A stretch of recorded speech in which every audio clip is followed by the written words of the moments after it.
Hello and welcome. My name is Kjetil Storsletten. I am the director of the Heller-Hurwicz Economic Institute here at University of Minnesota. The Heller-Hurwicz Economic Institute was created in 2010 with the mission of building a bridge between leading-edge economic research happening here on campus and the business leaders, the policymakers, government officials, community members who can benefit from that research. We fulfill this mission through events like this roundtable here tonight, through communication, including our office hours podcast, policy briefs, and investing in rigorous research done here at University of Minnesota. We're excited to welcome all of you to this fall roundtable event, which promises to be a very engaging conversation. We are joined by economists, policymakers, education experts, students, faculty, and community members. Along with those of you in the room, there are also a number of people tuning in virtually. Thank you all for being here. Our event tonight is Beyond Nature and Nurture, exploring early life choices and genetic influences on school outcomes. The research we'll discuss tonight tries to answer big questions around the role of nature and genetics and the role of nurture and the choices we make as teenagers. When do choices we make in our youth influence how successful we will be in school or how much money we will earn eventually? How does this change based on our gender and race? And if polygenic score can tell us about risk factors for diseases, perhaps it could tell us something about genetic risk factors for social outcomes. These controversial topics often bring up personal histories and identities. The questions can be addressed in many different ways and through different disciplines. This is just one way to consider nature and nurture. Additionally, we are mindful of how people have used genetics and science to cause harm in the past. So we will attend this conversation with care. Our panelists tonight have taken two very different approaches to considering these questions. So let me introduce them now. Anusha Nath is a senior research economist at the Federal Reserve Bank of Minneapolis, will share about using longitudinal Minnesota school data to quantify how different choices made in our formative years influence school and career outcomes, and the policy implications to address race and gender gaps. Aldo Rustichini, professor at the Department of Economics at University of Minnesota, uses polygenic scores from biobank data to identify intergenerational economic mobility and inequality in social outcomes. So the format here tonight, Aldo and Anusha are gonna speak. Then our moderator, Michael Rodriguez, is gonna invite them to the podium, and we'll have a conversation between them, and then we'll open up for Q&As. So please, let's welcome Anusha Nath.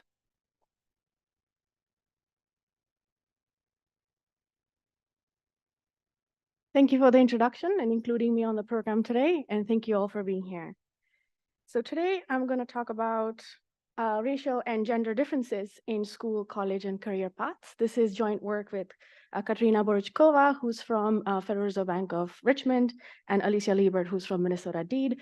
All the disclaimers apply. These are my views and our co-authors' views and not the Federal Reserve System. So what do I mean by school, college, and career paths? So let me define it. So I'll define these paths as a sequence of choices that individuals make over their education career. There are going to be 5 different choices they make over time. And the first one is going to be about high school. So given everything we observe about students still high school, we're going to see what choices they make in terms of what courses they're taking in high school. Second, after observing what they do in terms of courses, we'll see what do they do in terms of their graduation choices. Are they going to graduate and go to the labor market, graduate and go to 2-year or a 4-year college? having made that decision, we're going to see what people do in terms of choice of college major. Once you make your college major choice, you decide whether to graduate or not and what to do after graduation. And then eventually you go to the workplace, you choose an industry, and you start getting some rewards. So the sequence of choices made, because these are sequential, because you make a choice and then you go to the next step, I'm going to call the path. And every point on this choice path is going to be called the node. Okay, so these are the terms I will use throughout this talk today. The outcome, after making all these choices and observing everything about the individuals from the data that we do have, the outcome will be a 3-year average in the labor market that we see once you enter the labor market. So after whatever degree you choose, you go to the labor market, you earn wages. We'll take 3-year averages in the first 3 years. So given these definitions, here are the research questions I'm going to address today. The first is, how do choices on a particular node depend on past decisions? So when you reach college, how does it depend on what high school courses you took, for example? And how much of the wage gaps that we see across gender and race in the labor market can be explained by choices people make throughout the path that I just described? Okay. So what I'll show you in terms of the results today for the first question, types of high school classes taken do affect subsequent choices. And in general, whatever earlier choices you make affects future choices. For the second question, I'm going to show you that most of the gender gap is explained by men and women making different choices. Women tend to choose paths that are lower in wages. However, it explains nothing about racial gaps. Even if individuals have the same characteristic, choose the same thing, they're going to end up with different wages on the labor market. And that's the difference that I would like to highlight today. So data comes from the state longitudinal education data from 2004 to 2019, where we merged school level data from the Minnesota Department of Education with college level data, where we observe students' college level outcomes for everybody in Minnesota, and those students who went to K-12 school here, but went to college somewhere else in the US. So wherever you went to college, we still see your college outcomes. And then we see your labor market outcomes if you're in Minnesota. So linking these three, we're going to look at some observables. So here we're going to, from the school data, get your test scores from kindergarten, from first grade, all the way up to 11th grade. We're going to see what courses you take in high school. We see your school, so we can measure school quality in the data and see whether, how people choose differently coming from the same quality of schools. We see the demographics, gender, race, and also language spoken at home, and family income for, we proxy family income using whether the students enroll for free or reduced price lunch. And in college, we see again, some demographics, but also which college you went to, the degree you chose, the majors you chose once you go to college, and what your graduation outcome was. And then in the labor market, we see a lot. What I'm going to focus on today is hourly wages. So not just wage earnings, but hourly wages in 3 years after you finish your whatever degree that you chose to do. And then the industry choice. So this is the sample. So the cohorts that we're going to study is 2010 to 2014. So these are students graduating in those years. Why not use the entire data set? Because we need to do this analysis. We want to see you in 8th grade and all the way to 3 years in the labor market. So we have to restrict the cohorts we can study. So this is what a sample looks like. We end up with about 166,000 individuals, 49% male, 51% female, largely white in Minnesota, 79%, and then we see Black, Hispanic, and Asian. I won't be showing any information for American Indians because we have, looking at these paths, there are very few people on paths, so we can't really show data for that due to confidentiality reasons. So this is what I'm going to show you. What does the gap look like? What are we trying to explain? So gender gaps. So here in the first column, I'm showing you log of real wages. So between males and females, there's about 3% gap in average hourly wages. This is consistent with what people find in the literature because initial gaps are small and then they become larger over the life cycle because women choose different things like fertility, occupation, and things like that. But the initial gap is 3%. The gaps are larger for race. So white, Black gap is about 25%, white, Hispanic 15%, and Asian 10%. So let me go to the choices and answer the question, how do choices depend on past decisions? So the setup is we take all the observables that we see in the pre-high school, so everything up to 8th grade, and then define characteristics of students. And then take those characteristics and see how people behave differently given the same characteristics. Specifically, we'll compare students across gender and race. I'll mostly focus on the results for male, female, and white, black, just because I have little time to show every category. So as I mentioned, what are the observable characteristics? Given the data, we define student skills on a cognitive and a non-cognitive scale. Cognitive is based on all the test scores we see before you reach high school. And we're going to estimate it based on high school math test, a pre-high school math test, and we divide students into quartiles for our estimation. Non-cognitive are based on absenteeism, so how are the students chronically absent throughout elementary and middle school and so on. People have shown that it's correlated with a bunch of characteristics that are attributable to general non-cognitive skills. That's what we observe in the data, and that's what we proxy it with. We also look at high school quality. We use value-added models, but also characterize every school into quartiles just for easy sort of interpretation. Then we also know the family background matters for students' choices and education outcomes.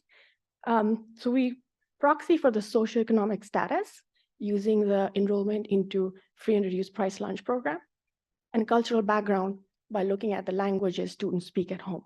So even if you're Black, we know whether you're speaking Somali or some other language, and so on. So using these characteristics, so these are defined before you start making choices, and so we'll call these the observable characteristics. We also add other things like college quality when we come to later decisions in the analysis. Okay, so the decision notes, again, just precisely mentioning what these choices are.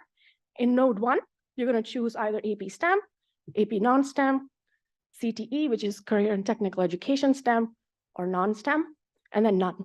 So you can just do basic courses that are offered in the school.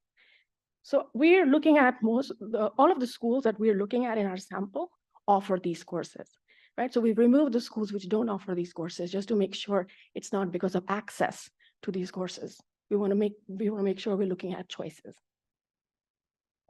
Second note, we're going to see if you choose no college, some college, 2-year degree or 4-year degree. We assign 10 major types. So we combine some of the majors just to, again, make the analysis a little bit easier so that we see enough people on every path. College end, drop out, graduate and work, or go for higher studies. And then the labor market. So let me start showing you some results. The first result I'm going to show you is the node 1 decision. Now, what we do is we regress your node 1 decision and present M-logit results based on all the observable characteristics. But I'm going to show you one characteristic just for the presentation, which is take the highest performance student, so quartile 4 of the cognitive ability, and see how they're making decisions for these AP and CTE classes. So conditional on everything else, high ability students, these are male versus females. So we see there, if they're high ability, you're more likely to take AP classes, less likely to take CTE. However, you're more likely to take STEM versus non-STEM. And this is compared to not taking any courses at all. What you also see, there's a difference between gender. So males, conditional on being everything, all the other characteristics being same, and being of very high performing coming into high school, females are less likely to take AP courses and also especially STEM. See a similar pattern for Black versus white. Blacks are also less likely to take both AP, STEM, and non-STEM courses. And then we reach node 2. Here, we have to decide whether you go to college or not. I'm again going to take all the characteristics as given. I'm going to show you when you took AP STEM or non-STEM, what's the likelihood of going to college, okay? So for each choice in node 1, what is your choice in node 2? This is for males and females.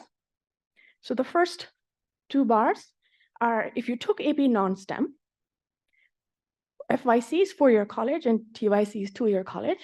Both men and female are significantly higher likelihood of going to college. However, females are less likely to go to college, everything else being the same, and the choice on node 1 being the same. Same for AP STEM. CTE doesn't do much. These are small magnitudes.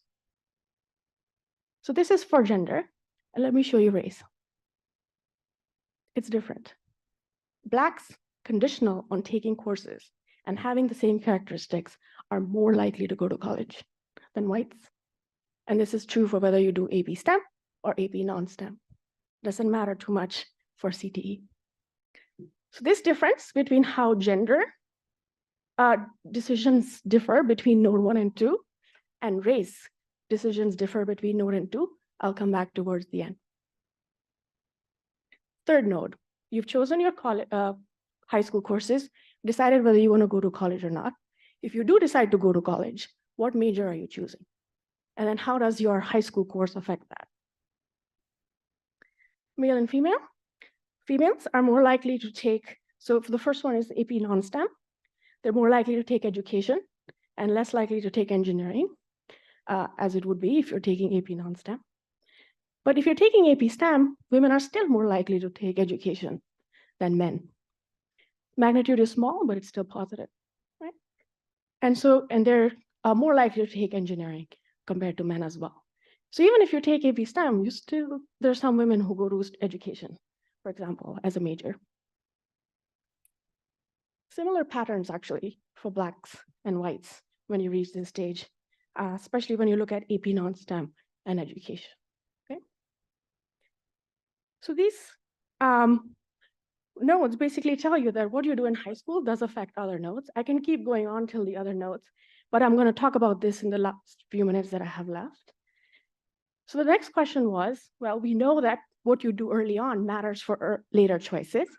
But when you reach the labor market and you see these gaps that I showed you in the beginning, where do these gaps come from? And specifically, can it be explained by different groups making different choices? Okay. And so I'm going to do a decomposition exercise. And so let me give you some notation.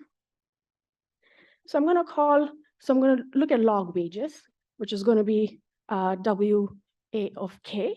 A is going to be the group, so males or females. And K is going to be a path. So it's going to be, if you took AP STEM, went to college, took engineering, that's a path. AP STEM, went to college, took education, that's another path, right? So K is a path and A is the group. So omega or W is the wage, and SK is how many people from that group are on that path, how many women are choosing AP STEM, college, education. And similarly for the other group, okay? So the total wage gap in the aggregate is going to be the weighted difference between the group A and group B. And so it's going to be weighted by the share of people on that path. So take the wage of STEM, college education, take the wage of STEM, college engineering, weight them by how many people are on that path in males, similar for females, and subtract the weighted average. That's the aggregate. Now this can be decomposed further into two terms. The first term being the difference in wages on a path and weighted by the total number of people on that path, so both men and women. So this says that depending on how many people there are on path, what is the difference in wages? So if you see men and women doing similar things, what is the difference in that path between men and women?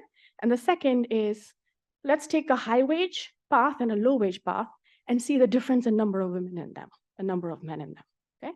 So that's the decomposition I'm going to show you. So again, I've put the equation here.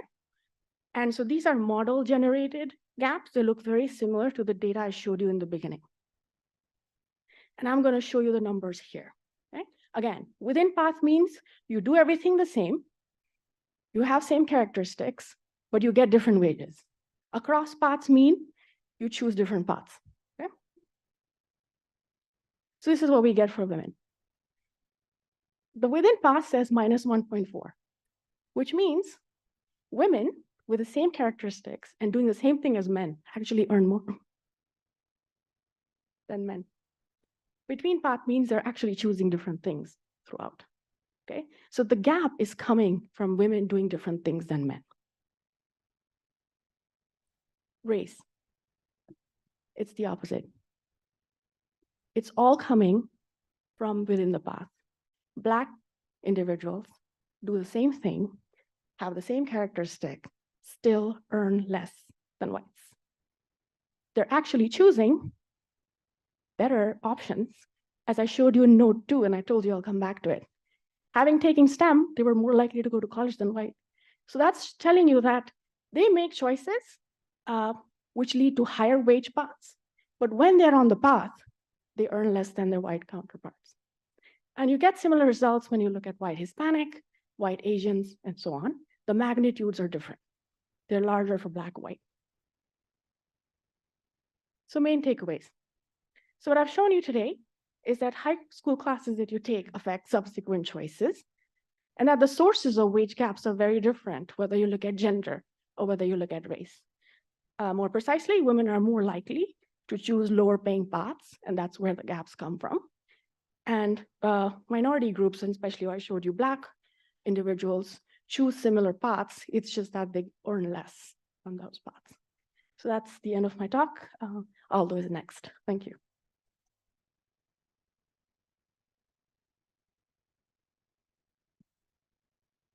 Thank you.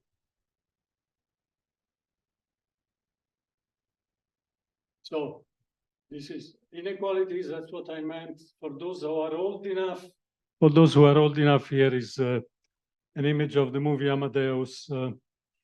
This is an old Italian music composer who has just explained to Father Fogler that human are actually different. And how does Salieri know? Because he has consumed half of his life living the envy against Mozart. And Salieri knows that Mozart is a genius, and Salieri knows that Salieri is not a genius. And that's the movie. So we are going to talk about issues of political philosophy. We don't want to listen to these old white dead men, but we will use cartoons. These are not my images. These are images you can find everywhere, and try to explain the difference between equality and equity. So to map it into our theme, this is a baseball game, and it's college. This is a fence, and it's the educational system. And there are 3 kids with different individual characteristics. And the boxes are the policies that we can implement. So this is a policy of equality. This is a policy of equity. And there is a lot of information in this slide, because nature here is unfair. People have different heights. Nurture is fair, because the height of the fence is the same, and the ground is level. People who presented this the first time to defend the concept of equity must have realized with horror that this is conceding the main point, that there are differences among people. So the slide was amended as follows. The baseball game is still college. The fence now has different heights. The ground, supposed to be family background, your SES, is different. The height, this drawing is bad. You can find better one. The main idea here is that the height is the same for everybody. Nature is fair. Nurture is unfair. The difference between the policies is the same. We may, if we want, try to fix these disparities. So that's what I'm going to talk about. To make the contrast sharper, I will imagine that someone maybe Father Vogler wrote a different preamble, not that of Jefferson and Adams, but a different preamble, where we hold these truths to be self-evident, that all men are created identical. Now, this is a little problem that if you start building something saying we hold these truths to be self-evident, there is always the risk of someone that comes and says, well, actually, I hold these other truths self-evident. So we are at an impasse. Fortunately, this, differently from all men are created equal, is not a philosophical proposition, it's a factual statement. So it's a testable hypothesis. And I'm going to test this hypothesis. That's the content of my talk. So to do that, very quick crash course on genetics. I'm taking the stand that you don't know anything about this. If you do, you'll be bored for 10 minutes. If you don't, you'll learn something. So let's start the thought experiment. We can start from a just born baby, but many things happen in the womb. So let's be even more radical. Let's go to the moment in which the spermatozoa and the egg are coming together. These are the two nuclei. That's an individual taking shape. All the information that I will use from now on is already here. Okay?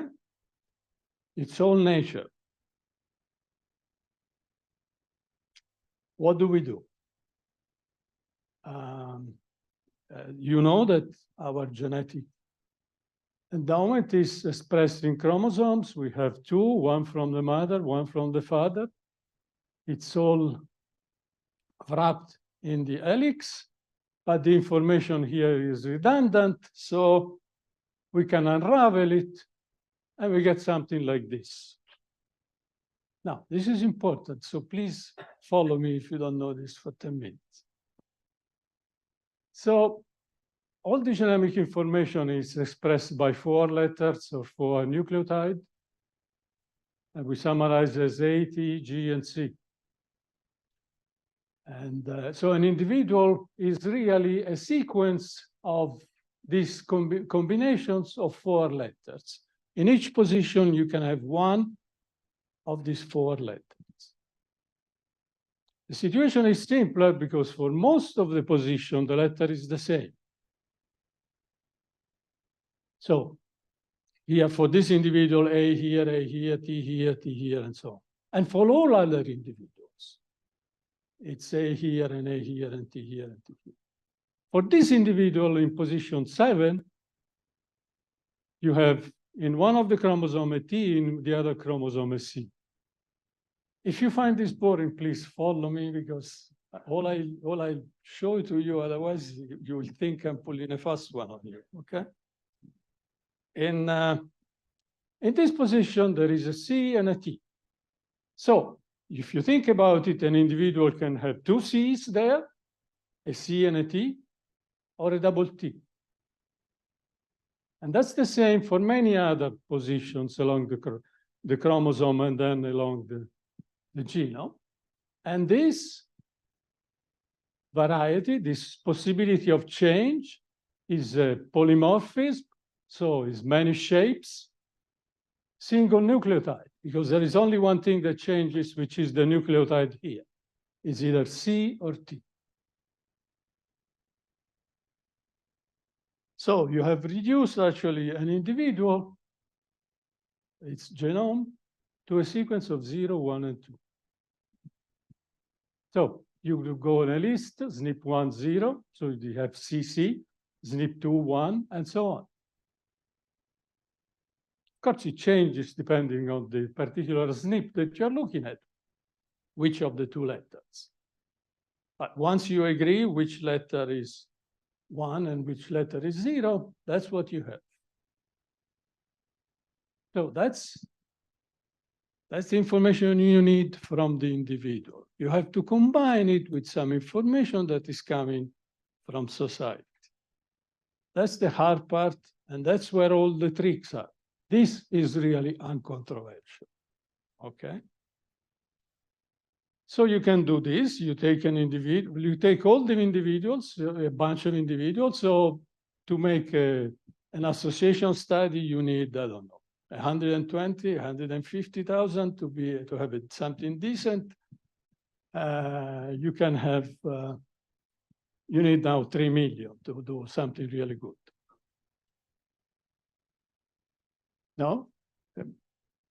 Okay, we are hoping for less. Then we put people in a group, those that have CC, those that have CT, and those that have TT, and you look at the frequency of people that go to college, say. And you do it for this, for this, for this, and then you draw this plot. And from the look of it, it seems that for this particular SNP, having a T is better than having a C. You understand the idea? Okay, so now you want a number, and that number you do by making this simple regression. To economists that look at this and think that this is extremely naive, it works. So you get a number, B1. And you do it for all the other SNPs. And now, so you have this. So the data then eventually will look like this. Right? You have this SNP with this position in this chromosome. This is the first, this is the second allele, this is the estimated B. Sometimes it's positive, sometimes it's negative, and the p-value has to be absurdly small to be acceptable. Then you can go and look at, you get a lot of information. Here is, you see here is our first SNP. You can go and check this SNP and the C and T, as you know. You can find information on the biological meaning of it and so on. Good. So now you have these numbers. So you take an individual, you say, okay, you have 0, 1, 1, 2, 1. We get these numbers that are coming from our study of society. We take the sum, and that's the polygenic score. So it's a unique, so let's summarize. It's a unique number specific for an individual that is telling you something about the attitude or the risk, if the phenotype you're studying is cancer, of achieving, of having a certain phenotype. That's what we work on. How does the polygenic score work? How does it look? Well, really, it's a sum of independent random variables with coefficients that are declining exponentially. You can expect what it is this. It's a norm. Okay, so from now on, I'm discussing a paper, the details in the paper that just came out. It's a normal. You standardize, mean 0, standard deviation 1. It's a bell curve, but this is a real bell curve. So now you want to know. You pick someone that has -2, 2 standard deviation below, 1 is 2, and you want to know, what does it tell me? What does this number tell me about the probability of this person, these two persons, of going to college?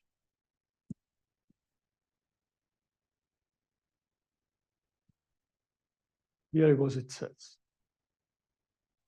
Here at -2, about 10%, 2, 65, 70. Now, there is a lot of noise around. Yes, but that's what happens in large number. You take 1,000 people with -2, 1,000 people with 2, that's what you get.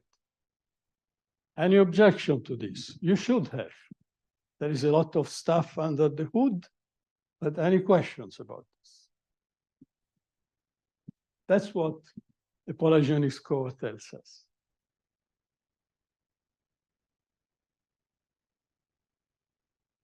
Okay, so there is some root of inequality among people.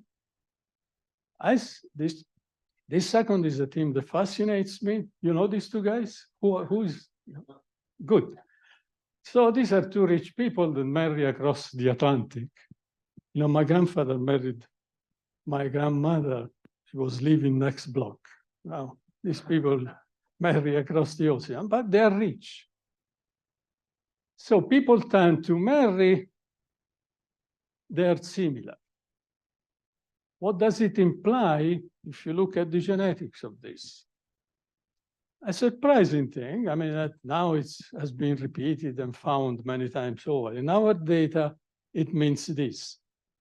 You can look at the polygenic score of the mother, okay, of the polygenic score of the wife, the polygenic score of the husband, in case they are a male and a female, and measure them, the polygenic score. And what do you expect the correlation between the two to be?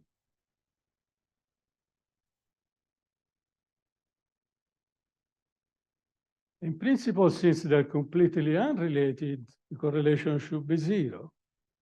It's not. This is in our data, this is the father polygenic score, this is the mother polygenic score. It's 10%. Don't ignore 10% in phenomena like this because they tend to accumulate.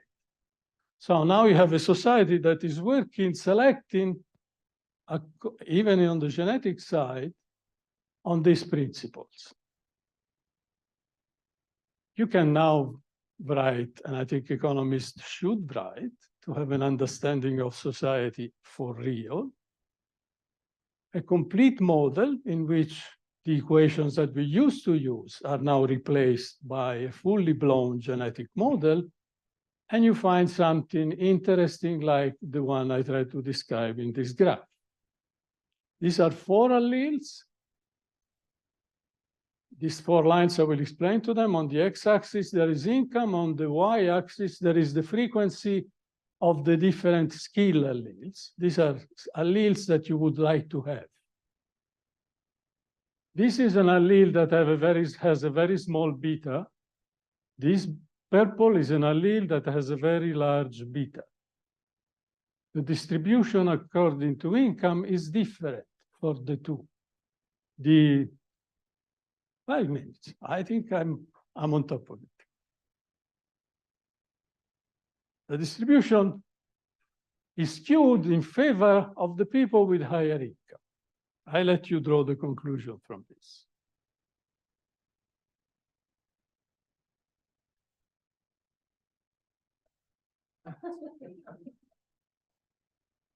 Okay, so that's the question, that's the answer. No, okay, no, this graph is interesting. Okay, I know. This graph is interesting. Look, this is Minnesota going to college. This is Minnesota 25 years later. This is amazing. This points to potential difficulty, something we have to work on polygenic score.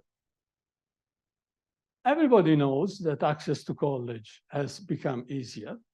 So now, even if you have a polygenic score, let's say of 3, you have a 20% probability of making it to college, while here we had close to 0. So when we look at phenotypes like college, the relationship with the underlying genetic structure is complicated. You can't take it for granted. You can't think that college is height. It's a lot more complicated. But anyway, if you look at the correlations that are interesting, you find those that you expect. There is a positive correlation between IQ and polygenic score for educational attainment. Things go the way they should. I don't have time to go into this slide, but at this point, if you want to be fair and want to decide what's the weight of nature versus nurture, you run a structural equation model where you consider this is the magic of the Minnesota data. We have information not only on the children, but on the parents. So you can look at how much the education of parents, the polygenic score of the mother and the father matters, and of course it does, and how much on income the polygeny score of the mother and the father matter, and of course it does, and you can decide how much on the education years of the child.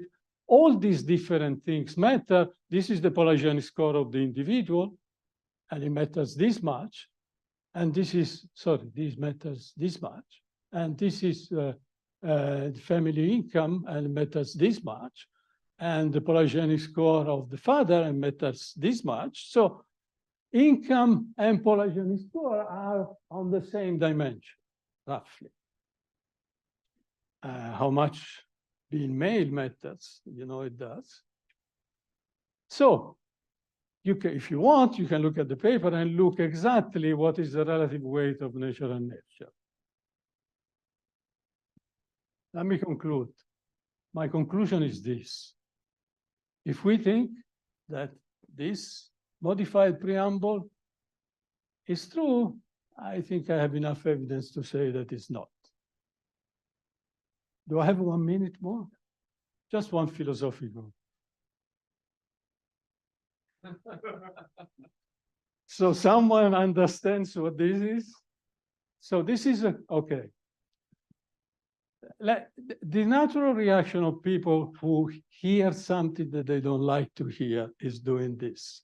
This is what Salieri does with the crucifix after he realizes that God played the trick on him.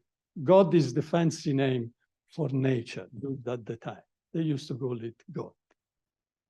So he gets really mad and he throws Jesus Christ in the fire and says, from now on, you and I are enemies. It's a bad reaction. I mean, we have seen similar reactions in history to someone that says something that people don't want to hear. Let's keep it cool and let's think about it. That's my message for everybody. Thank you.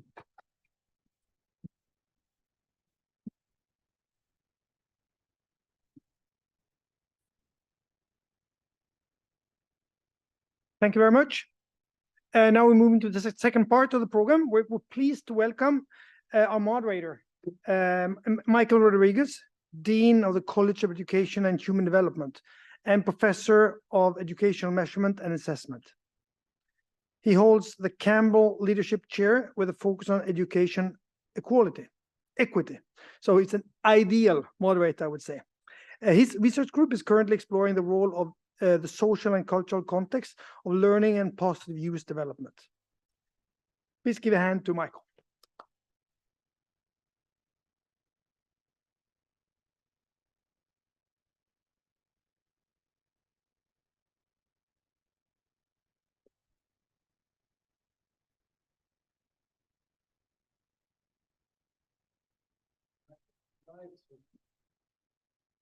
Take notes. Yeah. Oh my goodness. You know, I got the first 2 slides from Good. your talk. You I recognize appreciate that. What? Yes, I appreciate that. I didn't say anything, but you made me think. Yeah.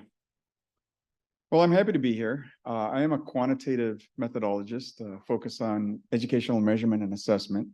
This is a little different for me. I've not had to respond to papers quite like this and presentations quite like this, but I think data are compelling and I appreciate attention to data. I also know, not just from personal experience, but from data, that context matters and that context does make a difference. And I know even for my own case, we learn so much from anecdote, but of course we can't generalize a whole lot from anecdote, but when anecdote is you, it matters, right? It makes a difference. I know if I went to the high school my mother went to, I would not be here doing this with you all right now.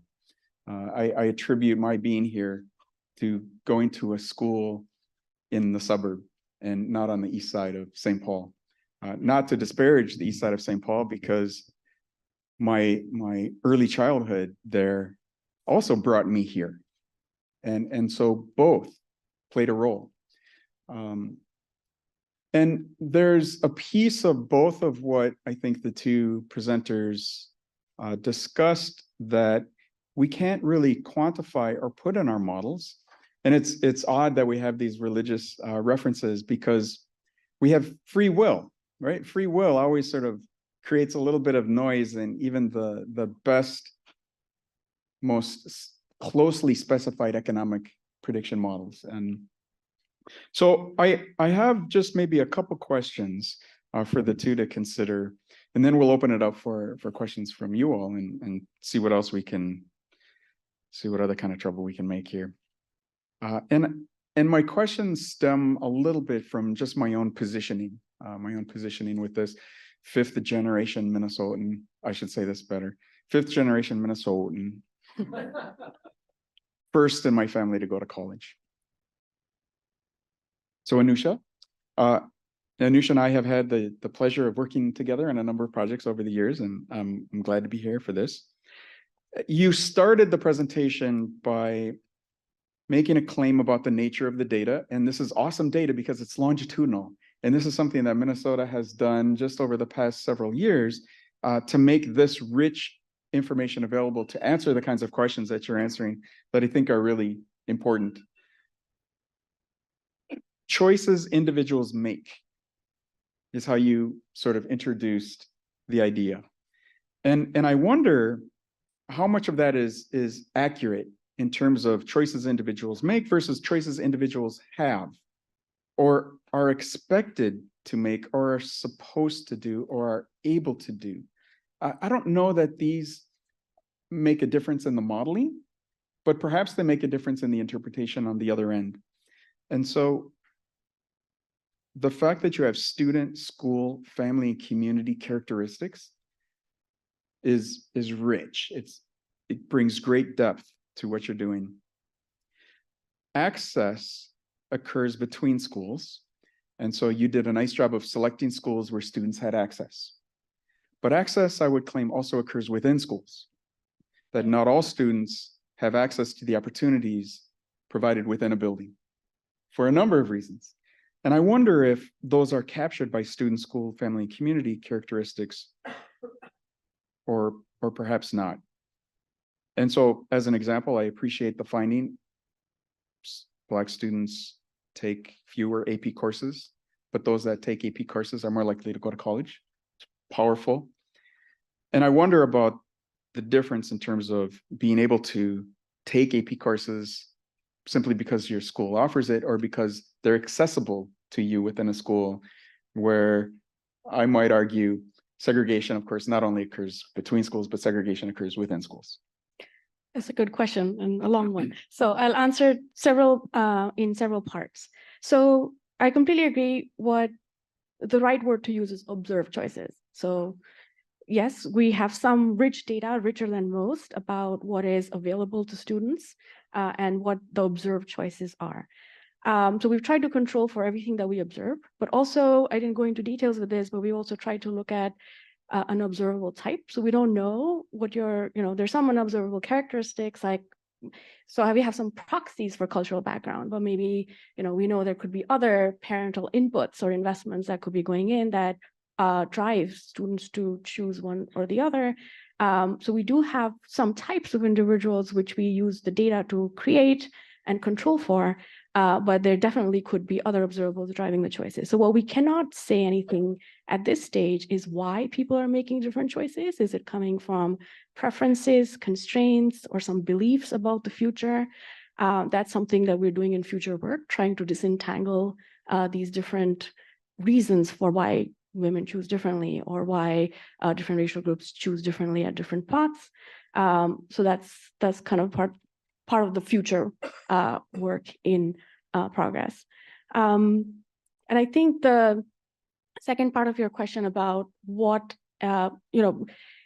going into details of not just why they're making different choices, but also, for example, Blacks and whites, we see with a lot of observables and some controlling for non-observables, we still see differences in the wages that could be coming from the labor market.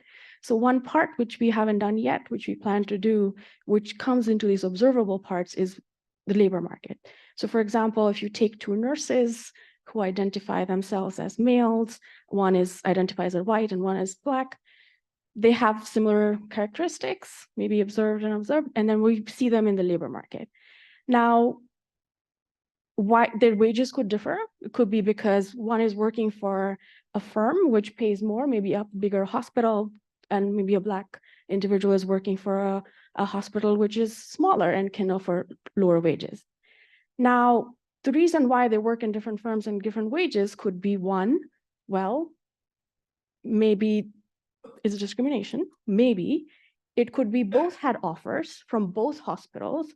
One went to the bigger hospital, the other went to the smaller hospital, maybe because there was closer to home, closer to family, and choices like that. So I think there's still a lot to disentangle, especially in the labor market, and that's something we can do by looking at the richer data set on the labor market itself. But eventually, I think going back to your question, we still have to disentangle preferences from constraints and from beliefs. If you had another variable available to you, what would you have liked to have had? Family education, like parental education and actual income levels, need sort of more precise measures on that input, because I think the literature shows that parental investment is very crucial for child development. So we're looking at some skills and very noisy measures of some of these parental input, even in high school. So I think that will be one on the top of my head, I think would be very useful to include in this analysis. Aldo, I would like to ask you one question, then I've got a joint question for you two to both kind of present and discuss. So, full disclosure, I've heard of polygenic scores. I have not done much reading or investigation into this arena. So Now you know more. I do, and I You do? appreciate that, which That's is one of the reasons why I accepted the invitation, because there's no better way to learn than to hear from somebody who really understands it and makes use of this work. In one of at one point, you did show that the shift in terms of the line and the correlation over time, 25 years later, for example, there was a shift, that it was no longer sort of headed toward the origin, right? There was this baseline now that we've sort of shifted, perhaps because of social policies and access. And you made the point that access can shift the particular outcomes. The boxes. Yep. The boxes in the fence. There you go. I appreciate that. We put boxes Yeah. under the little child. And it was interesting that you showed those particular slides, because the first two, as you know, you saw this in a presentation I did, really bother me because they presume so much. They presume that everybody starts at the same place and everybody faces the same fence, when in fact we don't, right? We all face different fences. So can you talk a little bit more though about the extent to which would you argue that, I'll use PGS. PGS is a bit more deterministic with respect to outcomes, or is it that social distribution of resources and opportunities determines how much PGS leads to certain outcomes? So short answer, yeah, the second. Yeah, it's a very complicated process. Nobody, I mean, you can go and look at the table and you can see, wow, to the best of my knowledge, you can attribute this much of college success to family background, this much to family income, this much to family education, this much to the region, this much to polygenic score. And the main point here is that weight for the polygenic score is not zero. It's actually, on large numbers is very important. So we have to take that into account. We can't ignore. We risk of having phenomena that are due to that component that we interpret as due to other components. And we get confused and we do wrong policies and we do it over and over and over. That's, I think, the main message here. There's no determinism. I know it comes to me, the word deterministic. I mean, it's, but no, what is deterministic? It's, I mean, the model itself, the way I think about it, the way everybody in this field thinks about it, it's a stochastic. So, I mean, I have a question for you. Should we think of education as a just defense? Defense for, There is college, there is you, there is a fence. Should oh, we the think? fence. Because it's related. Yeah, I and wasn't asking a wild question. Yeah, I was. I'll agree. Education is supposed to, you know, if you have Mozart, you have Mozart. If you have Salieri, you have Salieri. That's, you know, everybody, each one of us has found his Mozart. Not many, but each one has found his Salieri. So we know. I mean, Salieri didn't need genetics. There is a beautiful scene, I'm sure you remember. He looks at the originals of Mozart and he almost faints by the revelation that there is the voice of God. And you are just some guy from Legnago that works very hard, but you're not very good. And right. So he should have learned it sooner. Yeah.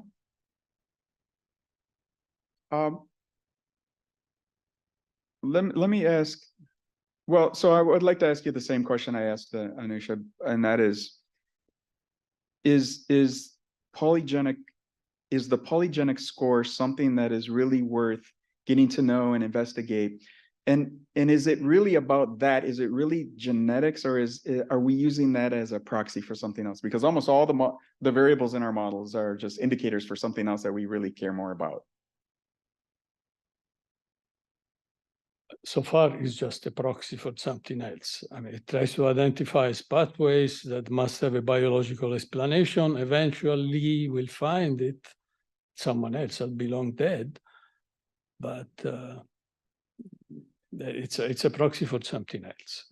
Maybe it's, you know, you can decompose it. Maybe it's intelligence. Maybe it's conscientiousness. Maybe it's not neuroticism. It's a set of. But we are working, no, they are working. I'm one of the millions, thousands, hundreds. Final question for me, and that is just the data that we're looking at, because both of you talked about college going, and we see that there's a pretty strong trend these days. And as much as we understand and perhaps either appreciate or not so much appreciate variation in gender, we often talk about gender, particularly in these models, as dichotomous. And so for the moment, we'll continue that, because what we see is fewer young men going to college. And now we see many more women, when for forever, right? It was women had a hard time getting in because it simply wasn't accessible.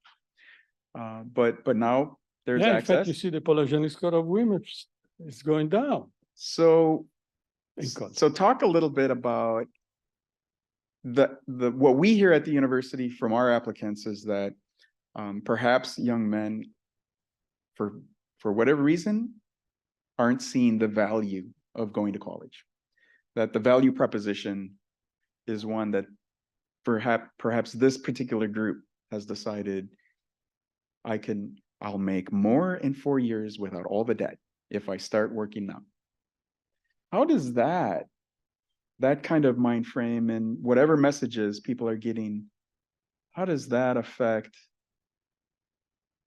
the future of this kind of work? Because in part, we learn from this in order to think about the kind of social structures and opportunities that we are providing, right? But if there's this sort of societal attitude change shift in a particular group that's not modeled, it's not part of the model, what good is the model? That's a fair question. And so I'm doing related work in which we're looking at college applications from a large school district in Minnesota. And we do see some of these things. And even in this data, we see there 66% of the colleges in Minnesota are women. Those who go to college are women. So there's a decreasing share of men in college, even in this data in the time period I'm studying.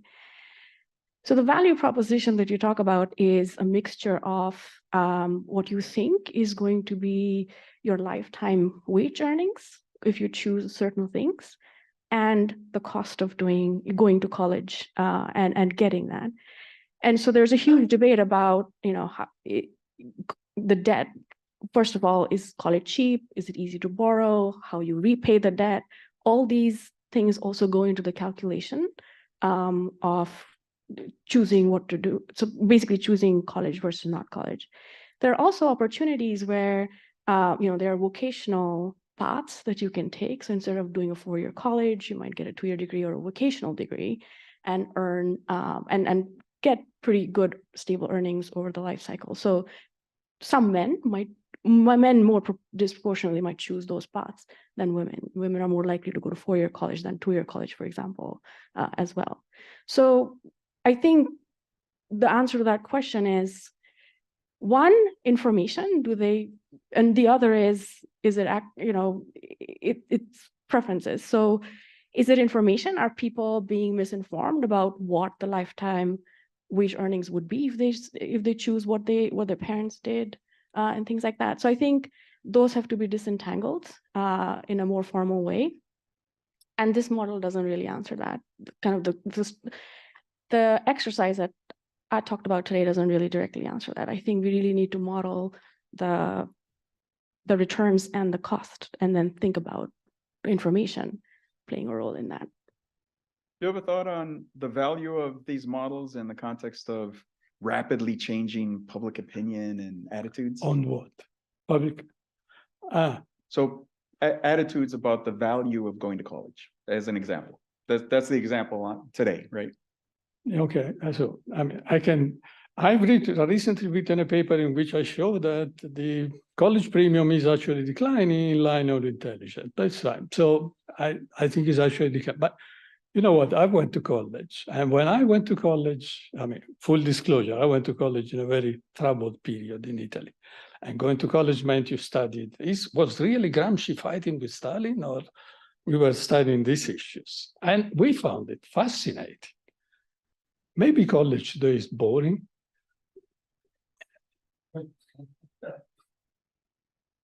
I don't know. No. No? I don't think, if I went to my own class. You often wonder, how do my students come day after day to listen to this? Questions, thoughts from folks. We have a microphone here, so. I understand that it is unclear whether, is it equity or equality we should strive for, but imagine we want to achieve equity. So the question to both of you, what should we do?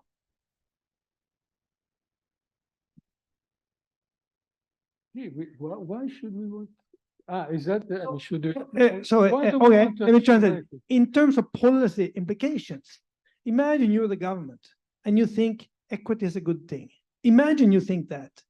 Now, from what the two of you have done, exactly what is the right approach? By the way, can I say? I mean, I didn't show that is. I mean, equity is now.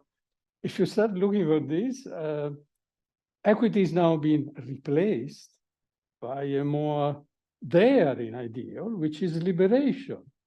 So go and look, and you find there is also a cartoon for that. Liberation is there are the 3 kids, and there is no fence. They actually tear down the fence. Yeah, okay, maybe they tear down. Yeah, that's really revolutionary. I wish I was young. I would. It goes back to my original question. Is education really only a fence? If you think that education is only a fence, if you are an extreme Spence type theories, and you say this is education is just a costly signal, so it's just a fence here.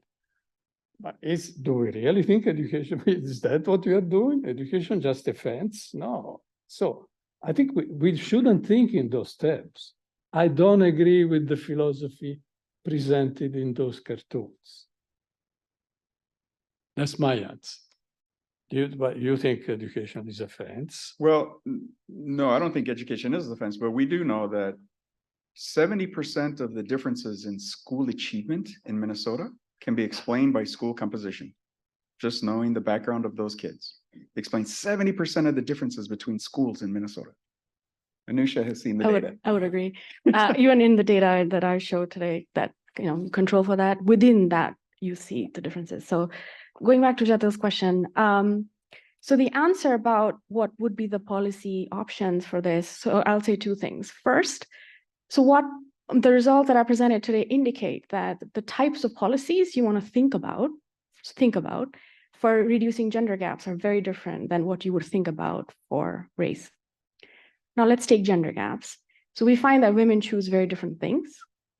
And if you want to think about, should we have policy and what type of policies, the answer would depend on why they're choosing different paths. Are they choosing different paths because they just prefer certain types of degrees or majors? Or is it something else? Is it something that they're, what their beliefs are about the labor market? If they're, just take those expectations from the labor market and make choices early on. So the answers, and then constraints. What are the family constraints and things like that? So the answers would depend on whether it's preferences versus not, first of all. If it's preferences, we don't know if we want to force them to do something different. If it's not, then we have to think about what the answer that could be. For race, it seems that everything is within the path from our results. So we want to dig into that a little bit more as well to figure out where those within path differences are coming from. Because we do have a very rich set of observables and also types of unobservables that we've controlled for. But going to the labor market and using some of the richer data that I was talking about in terms of where they work and who they work for and what does the composition of their peers at work look like and various other things that could be happening in the labor market, or is it something else unobserved early on? So those are the type of questions you need to answer to be able to figure out what the right policy options would be. We have one down in the front. Yep. And then we'll come back. I had a question about the policy relevance of variance decompositions. So Art Goldberger has a famous example. He talks about eyesight, that nearly 100% of the variation in eyesight can be explained by genetic factors, but it doesn't tell us the value of distributing eyeglasses. And likewise, 100% of the variation in rainfall can be explained by natural causes. It doesn't tell us the value of distributing umbrellas. So, although I think you alluded to policy implications from the stuff you showed us, and I'm sure your paper goes much deeper, but I thought perhaps you could spell out some specific examples of policy implications for some of your findings.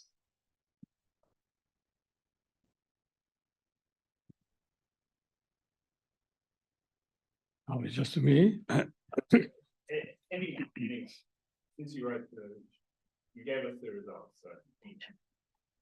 So the eyeglasses is Goldberg, right? Goldberg.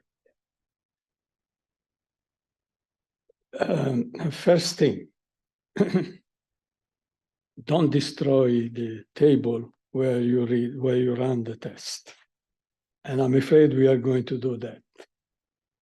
So first policy implication, keep the tests, make them serious. If 100% of the eyesight is determined genetically and you don't want to run genetic tests, at least go to an optician and have your eyes checked. And you want the right answer. You don't want a politically convenient answer. That's the first policy prescription. So be honest. Second policy prescription is really related. We need to know these facts because I can prove theorems on this. If you don't keep those into account, social learning will drive beliefs of society in the wrong direction and will start imagining things. And I think the current society is imagining things.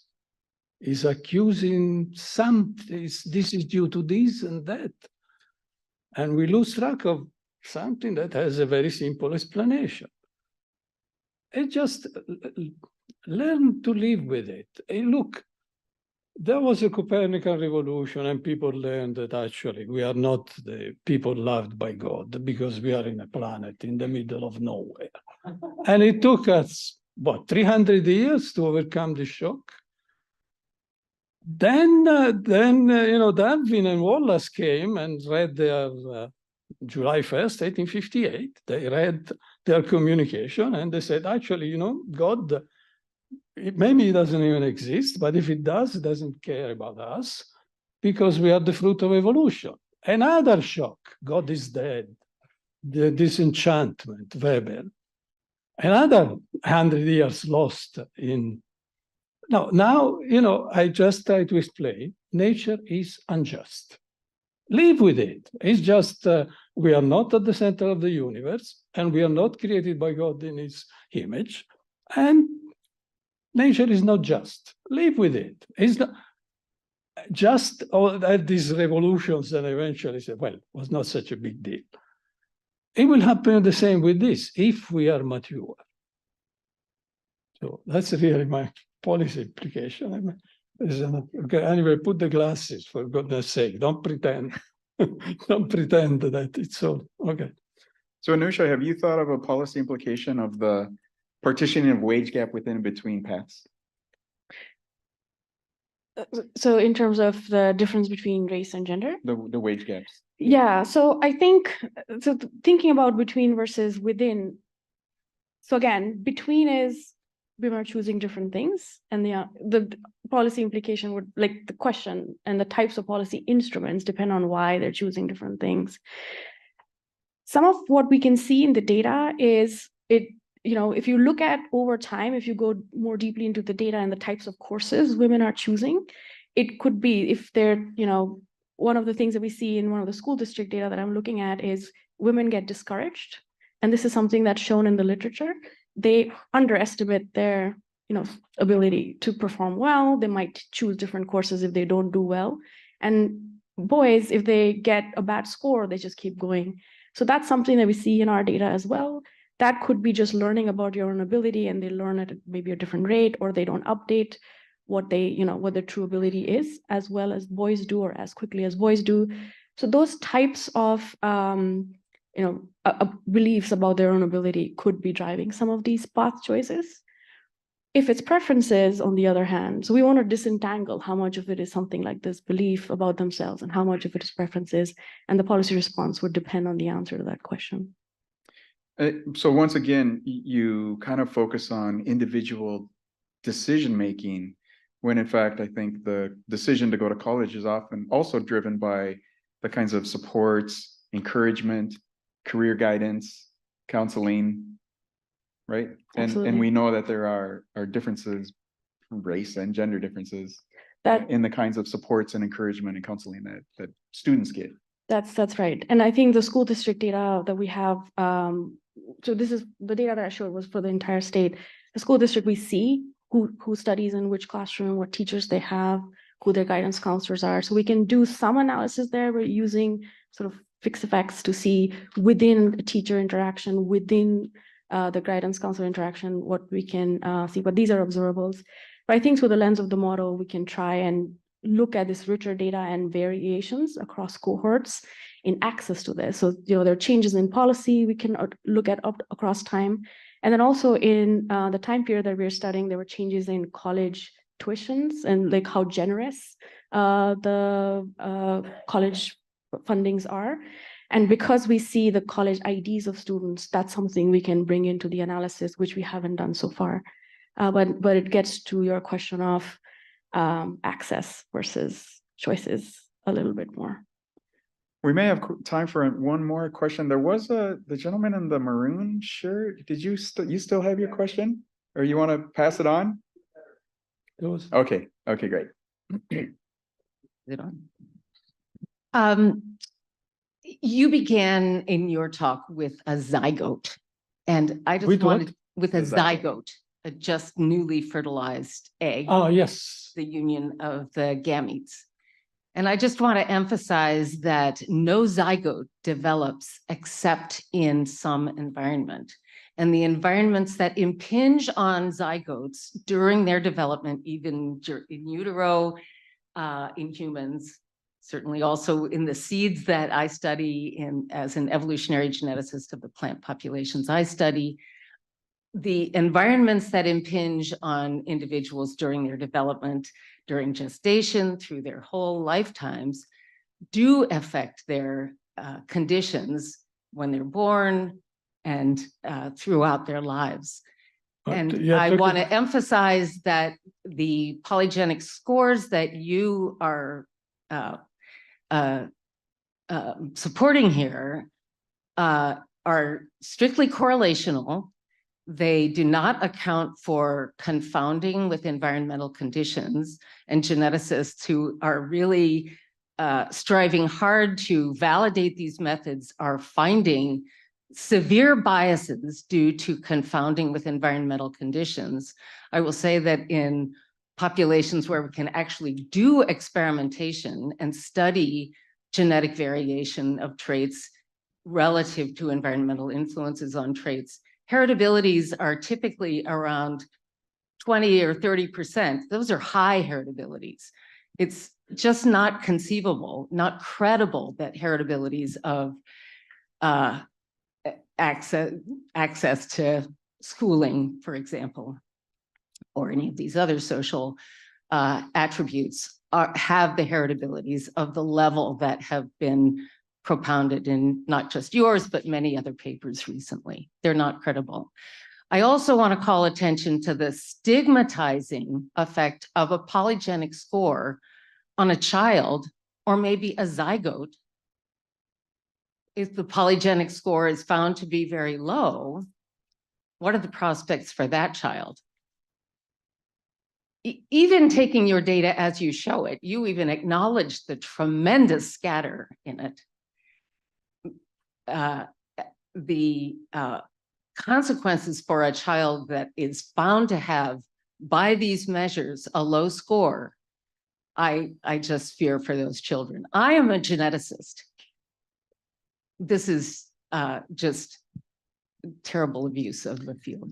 Well, and I might say as a measurement person, we see teachers, particularly in low performing schools, view student test scores deterministically as well, right? So it's common across the use of scores, right? To understand individuals and their potential pathways. Or can I answer? I mean, you have a reaction? Yep. I have Take a quick minute. The first plane was really shaky, didn't fly much. And we had the option of, well, let's stop it right here. There's too much bias and it's just not credible. Or we roll up our sleeves and we keep doing it. Now, unless you think that I have an ulterior motive, and I don't. I don't have an ulterior motive.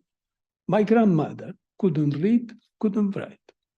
I'm the first one to college. I rolled up my sleeve and I managed to do something. I don't have ulterior motives. Believe me. And I cannot accuse you of all. Yeah. Well, no, but then let's have a discussion. Let's work on something.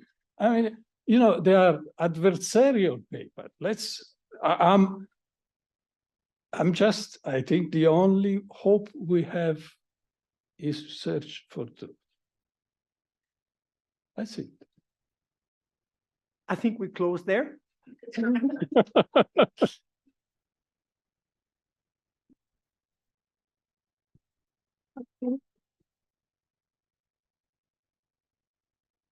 So these are difficult topics to discuss, but I think the surest way to not make progress is to not discuss it. I would like to thank our panelists, Anusha Nath and Aldo Rustichini, and our moderator, Michael Rodriguez. Thanks also to the staff and the students who assisted with the event tonight. I encourage you all to visit the Heller-Hurwicz Economic Institute website for more economic research and policy brief, including the Heller-Hurwicz Office Hour podcast. And the event tonight is going to be at some point special material on that. I would also like to invite you all to join outside here in the atrium for a little reception. Thank you very much.